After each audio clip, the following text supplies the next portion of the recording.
अपने आप में फर्स्ट आए हैं, अच्छी बात है, इच्छा है, लेकिन अपने साथ एक और को ठीक तो करें।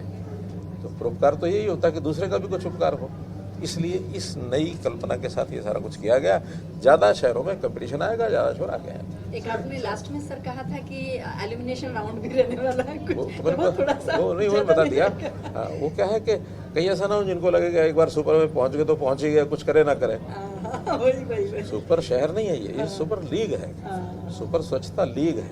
तो लीग में बने रहना है तो फिर अपने आप में उस कंपटीशन में वहाँ अच्छा परफॉर्म करेंगे तो रहेंगे। अगर अच्छा परफॉर्म नहीं करेंगे ऐसा तो कितने बाहर निकालेंगे, बाहर निकालेंगे तो फिर उस लाइन में लग जाएंगे, फिर वो फर्स्ट सेकंड थर्ड बाद भी आ सकते हैं।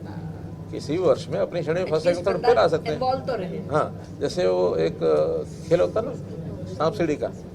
इन्वॉल्वमेंट रखनी है। आपके संसदीय क्षेत्र करनाल को भी बड़ा उत्साह है, कैसे दिखते हैं संसदीय क्षेत्र का? देखिए, पहली बात तो ये है कि चाहे वो मेरा यानी लोकसभा का शहर हो, हमारे तोखन साहू के लोकसभा का शहर हो, या राष्ट्रपति मैडम के एरिया का कोई हो, तो किसी भी शहर का कहीं भी कुछ आ सकता है।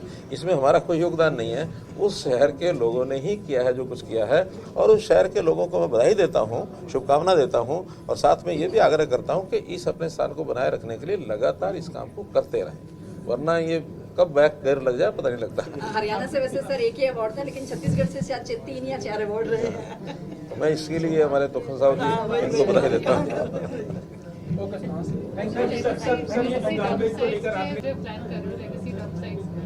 अभी हमारी मिनिस्टर्स की एक मीटिंग है, तो उसमें जो जहाँ डंप साइट्स, बड़े डंप साइट्स हैं जो पीछे रह गए, उसका एक आंकड़ा मेरे पास आया है, उसमें से सिलेक्ट करके, और कुछ जो डंप साइट बहुत पीछे रह गए हैं, क्यों पीछे यानी उसको डंप साइट को रेमिडिएशन नहीं कर पाए हैं, उसका कारण क्या है?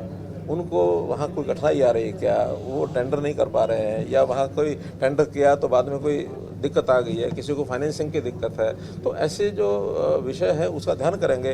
तब भी डंप साइट्स होते हैं जब उसका रेमिडिएशन करने का या उसका प्रोसेसिंग करने में कठिनाई आती है। हमने वेस्ट को कहीं ना कहीं डिस्पोज ऑफ करना है, डिस्पोजल का जो सिस्टम नहीं बना है, तो ऐसा एक विचार करके, लेकिन उसकी सहायता करना हमारा काम है कि ज़्यादा से ज़्यादा डंप साइट्स को रिमेडिएट करा सके।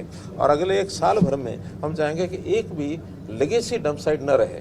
नया रोज कूड़ा तो आना ही है, उसका रेमिडिएशन होना ही है, लेकिन लेगेसी डंप साइट्स को कैसे खत्म करना, इसके ऊपर विचार करें। सर, ये दिल्ली की भी है, आपने कूड़ों के पहाड़ों की बात की, कूड़े के पहाड़ जो दिल्ली में लगातार बढ़ते जा रहे हैं, उसका कोई सोल्यूशन निकल के सामने नहीं आया कि उसके लिए कुछ वही लेगेसी वेस्ट वही है जो कूड़े के पहाड़ आप कह रहे हैं। पहली बात तो यह है कि ये लगातार नहीं बढ़ रहे हैं, कम हो रहे हैं, कहीं ज़्यादा गति से कम हो रहे हैं, कहीं कम गति से कम हो रहे हैं। जो उनकी गति है कम करने की, उसको कैसे बढ़ाया जाए, इस पर हम काम करेंगे, और साल भर में हम टारगेट रखेंगे ये सारे लेगेसी वेस्ट समाप्त हो जाए, सारे पहाड़ खत्म हो जाए, ऐसा 1 साल का हम टारगेट रखेंगे। बाकी तो स्टेट गवर्नमेंट्स को करना है, स्टेट गवर्नमेंट्स को मदद करेंगे, और वो उनको कठिनाई आने वाली है तो कठिनाई को कैसे दूर किया जाए उसके लिए सुझाव देंगे। सर, करनाल बाईपास का जो मिलेस्पा वाला पहाड़ है, उस पर मैंने खुद ग्राउंड जीरो रिपोर्टिंग की है, उसका मलबा हटा के शायद कहीं ना कहीं उसमें से आरडीएफ बनता है, आरडीएफ बना करके सीमेंट की फैक्ट्री में काम आता है, कहीं ये जो हमारा वेस्ट टू एनर्जी के प्लांट है उसमें काम आता है,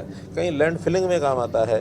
तो कहाँ कहाँ काम आ सकता है, वो भी वास्तव में हमारे लिए कोई कूड़ा नहीं है, वो तो सोना है, लेकिन उसका उपयोग नहीं हो पा रहा है। वहाँ जो लोग रह रहे हैं ना सर, बहुत नहीं, वो क्योंकि पुराने समय से ये सब चीज़ें खड़ी हो गई, आगे जितना नया बन रहा है उससे ज़्यादा उसको रिमिडिएट कर रहे हैं, धीरे धीरे कम हो रहा है। भाई ये बहुत बड़ा पहले पहाड़ था, अब काफ़ी कम किया है और आगे कम करेंगे। आज हरियाणा के लिए बहुत खुशी का दिन है। करनाल और सोनीपत को स्वच्छता पर आज अवार्ड महामहिम राष्ट्रपति जी ने, माननीय मनोहर लाल जी ने दिया है, और एक ये शुरुआत है हरियाणा के लिए, और मैं समझता हूँ कि आने वाले दिनों में और भी शहरों को अवार्ड मिलेगा, और सभी नगर निकाय, नगर पालिकाएँ जो हैं वो सुदृढ़ होंगे और स्वच्छता में एक अहम रोल अदा करेंगे, और पहले से बेटर प्रदर्शन आगे देखने को मिलेगा। सर, किन किन जिलों को मिला है और क्या किस कैटेगरी में? आज बताया ना, करनाल और सोनीपत को यह अवार्ड मिला है, और करनाल जो है पूरे देश के अंदर 3रे स्थान पर स्वच्छता के अंदर आया है। पिछले 1 साल के अंदर और उससे भी जो पहले से प्रक्रिया चल रही थी, वो जो कूड़ा निस्तारण की जो विधि है उसके लिए नए नए संयंत्र लगाए गए हैं, चाहे पावर बनाने का काम हो, चाहे कूड़े से बायोगैस बनाने की बात हो, चाहे कूड़े से कंपोस्ट बनाने की बात हो, चाहे चारकोल की बात हो, नई नई जो भी जितनी भी टेक्नोलॉजी है उनका हरियाणा में उपयोग किया जा रहा है।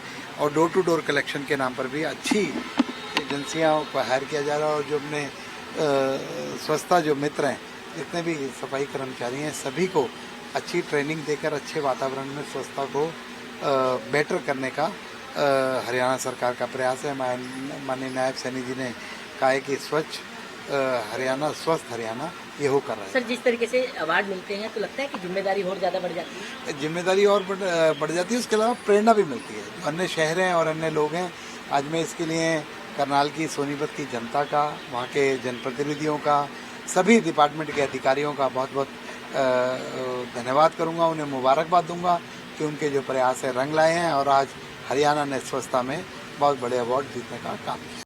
हमसे जुड़े रहने के लिए हमारे YouTube चैनल को सब्सक्राइब करें और नई वीडियो की नोटिफिकेशन के लिए बेल आइकॉन को दबाएं। अगर आप ये वीडियो Facebook पर देख रहे हैं तो लाइक जरूर करें और ज्यादा से ज्यादा शेयर करें। धन्यवाद।